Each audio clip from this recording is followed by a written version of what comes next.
Seeker. Written by Suzana Thompson. Performed by Heather Firth. Chapter 11. I tell Silas that we'll have to whisper once we're inside my house. I'm going to show you how the shower works, but you'll have to wait until my parents leave tomorrow morning to take a shower.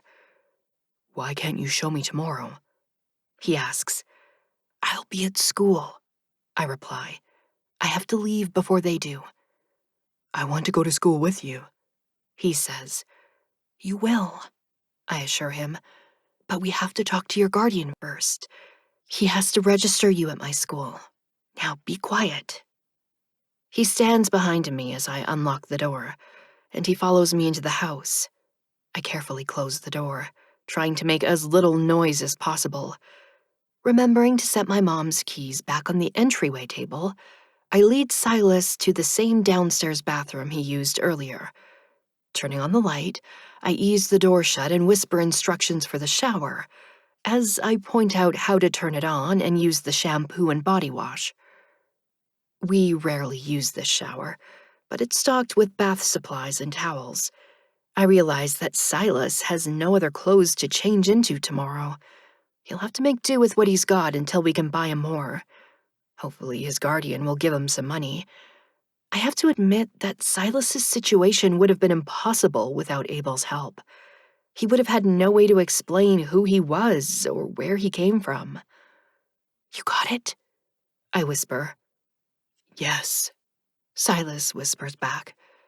You better go to the bathroom now, I advise him in the same hushed voice. You won't be able to leave my room until my parents are out of the house. I turn my back to him. I feel his presence behind me as he leans closer to speak quietly into my ear. Please leave the room. I turn my head to whisper back to him. Just go pee. Unless you have to. He interrupts me with a loud whisper. I don't. I just have to pee. Okay, I say in relief. Then do it. I don't want to keep opening and closing the door. I face forward again, and after some hesitation, I hear Silas peeing. When he flushes the toilet, I cautiously turn back to see that he's done, and already turning on the faucet to wash his hands. I also see that he remembered to lift the seat. I'm going to turn off the light before I open the door, I tell him as he's wiping his hands with the towel hanging beside the sink. I should walk up the stairs ahead of you, he suggests. I can get inside your room faster if your parents hear us. That's actually a good idea, and I'm glad to know that he was thinking about more than girls while he was waiting for me at the store.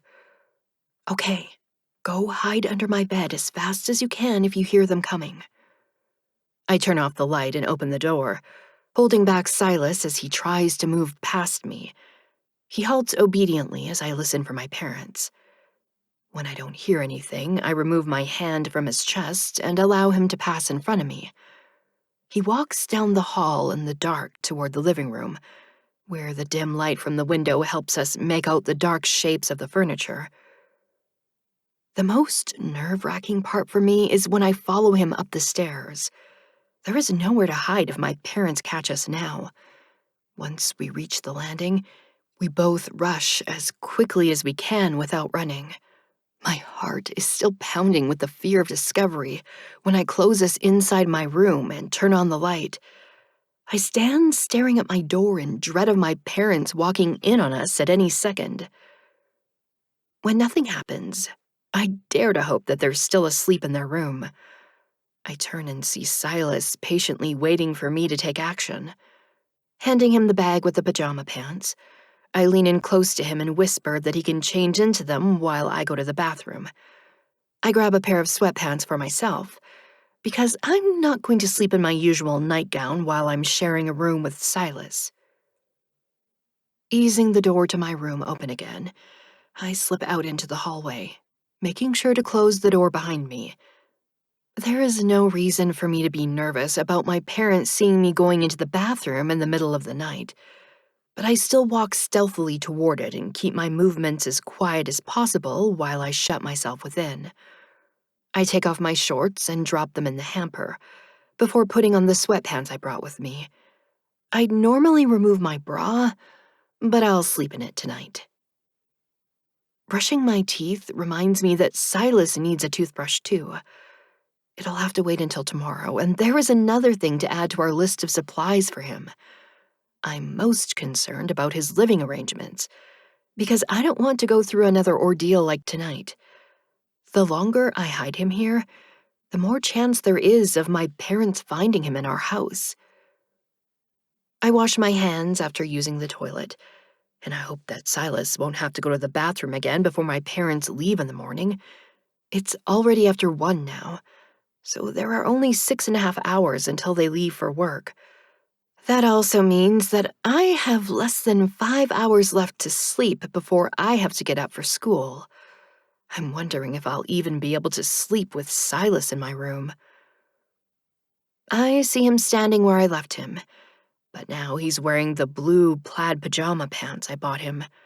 Even the small size is loose on his skin and bones frame, but he looks less goth without the all-black ensemble. I've been curious to inspect his clothes for some clue about their origin, like maybe a Made in Heaven tag, I think wryly. Where are your pants? He motions toward my desk chair, where I see the slips of paper scattered on the floor. I put them there, but they disappeared. He follows me as I move toward my desk. The pieces of paper must have still been in his pockets when the pants vanished. I picture them fluttering to the floor when his pants ceased to exist. Silas whispers to me over my shoulder. I put them on the chair, but they disappeared when I let go of them. Meaning when they lost contact with his body, which probably means that his shirt will disappear too when he removes it. I stare at the slips of paper, but I leave them where they are and walk to my closet to take out all my extra blankets. I spread a couple of them down on the floor in a layer and set the thinnest one on top of them, leaving it folded while I grab a pillow from my bed. You'll have to sleep there, I explain, and set the pillow on top of the layer of blankets. He makes no protest to that, but watches me as I stand beside the light switch. I motion for him to lay down, and I shut off the lights as he lowers himself onto the blankets. Walking carefully around him, I get into bed. Neither one of us speaks for the rest of the night, and I have no idea when Silas falls asleep. I'm sure I'll never be able to sleep, but I'm jarred awake by my alarm at 6 o'clock. Silas makes a startled sound and jolts to a sitting position as I scramble out of bed. I lift my finger to my lips in the signal for silence before I hurry to shut off my alarm. I walk back to Silas and crouch down beside him. You can go back to sleep, I whisper. He smiles at me. I had a dream. I have to get ready, I tell him. Close your eyes while I get dressed. His eyes remain open while he gazes at me with that dreamy expression. You were there. It was another girl in the past, but in my dream it was you. We were watching the sunset, but I was watching you. Then you looked at me and smiled. Who was the girl in the past? I inquire curiously, since I thought I was the only one who had ever smiled at him. She was an island girl. The sailor was thinking about her before the planes attacked his ship. Pearl Harbor? I guess. Perhaps, he replies. I was caught up in his story, but the sounds of footsteps in the hallway abruptly shocks me out of it. Mila, Mom calls. Are you up? Yes, I answer quickly and loudly in my panic. I'm getting dressed right now. She's right in front of my door when she speaks. Do you want me to toast you some waffles? Yes, I exclaim. Please. My plea is more about begging her not to open the door than about wanting waffles. But she accepts my reply as a response to her offer. Okay, I'll get them ready for you. My legs are wobbly when I stand up and look at Silas with what is most likely a wide-eyed expression. I set the clothes I'm going to wear out on my bed. As I open my underwear drawer, I notice Silas watching me. I hurry over to him and whisper a demand for him to close his eyes. He obliges, although he remains in his sitting position. Don't open them until I tell you, I command. I keep glancing at him to make sure his eyes are still closed as I pull a fresh pair of panties out of the drawer.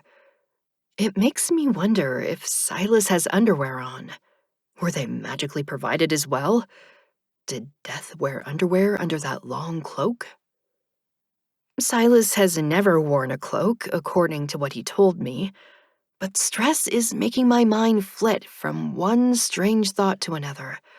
I change my t-shirt first, but then take it off to put on my nightgown. That way, I can pull off my sweatpants and panties without feeling so exposed. I put on the clean pair of panties and my jeans for school. It's a relief to feel covered up again, and the brief moment when I only have a bra on top doesn't faze me. I could have gone to change in the bathroom again, but it would have looked odd to my mom if she saw me carrying my clothes into the bathroom, since I always get dressed in my room. Maybe I'm being overly paranoid, but I don't want to do anything to make her suspicious. Silas still has his eyes closed when I walk up to him and whisper that he can open them. I remind him not to leave my room and tell him that I'll be back in a little while. I've had the habit of keeping the door to my room shut since I was 12 years old, so my parents are used to seeing it closed and won't think it's out of the ordinary. I'm still worried about the possibility of someone opening that door and finding Silas, but I try to behave normally during breakfast. Dad is taking a shower and Justin is still sleeping. I forgo the syrup and munch on a dry waffle as I contemplate the sailor's memory before he died. He was thinking of his girlfriend's smile. He wasn't thinking about the girl he'd cheated on her with. He wasn't like Scott. No syrup? Are you feeling okay? I focus on Mom to see her giving me a questioning look. A little queasy, I admit. There's nothing suspicious about that. Do you want me to call you off? She asks. She's apparently feeling sympathetic to me today, despite being angry about me taking her car yesterday. Since my friends died, she's been a pushover to my fragile emotional state, which is how I'd heard her describe it to my dad. I hate to take advantage of her sympathy, but her offer makes it easier for me to deal with Silas today. I'd been planning on cutting the last half of the day to help him with the lawyer, but this is even better. I set down my waffle like I can't take another bite. Would you please? Her concern makes me feel guilty. Go back to bed, she urges. I have to keep her out of my room. I think I'll feel more comfortable on the couch. I really don't want to lie down flat. It makes me feel worse. I'll make you some tea, she says. Thanks, Mom, I tell her gratefully. It's not hard to act sick, because my stomach is tied up in knots until my parents leave. I sit on the couch pretending to watch TV while I listen anxiously to my family's movements throughout the house. All I can think about is them stumbling upon Silas, so the tea does nothing to soothe my nerves. Justin protests the unfairness of having to go to school while I get to stay home. I relax slightly now that they are all downstairs preparing to leave. Mom fusses over me and tells me to call if I get worse. Just go, I think, but I hide my impatience. I will, I assure her. I stay seated as they exit the house, and I wait until I hear their cars running. After a few minutes, I cautiously peer out the window and see that the driveway is empty of cars. They're gone. I succeeded in hiding Silas from them, and the tension now drains from me. He is still there on the blankets where he slept when I go to check on him, and he glances up at me as I approach him. It only now occurs to me that I could have told him to move up onto my bed once I got up. "Did you sleep anymore?" I ask, and it feels weird to be speaking to him in a normal volume again. "No," he replies. "I was just lying here." "Thinking about stuff?" I inquire. "Like your dream?" "It was a good dream," he says. "I've had much better dreams than that, I think, but don't say to him." "Yeah," I agree. "It was nice." Then it hits me that it was his first dream ever, and I was in it as the smiling girlfriend. It's not surprising that he would dream about me, since he spent more time with me than any other person on Earth. It's just surprising that he dreamed of us as a couple.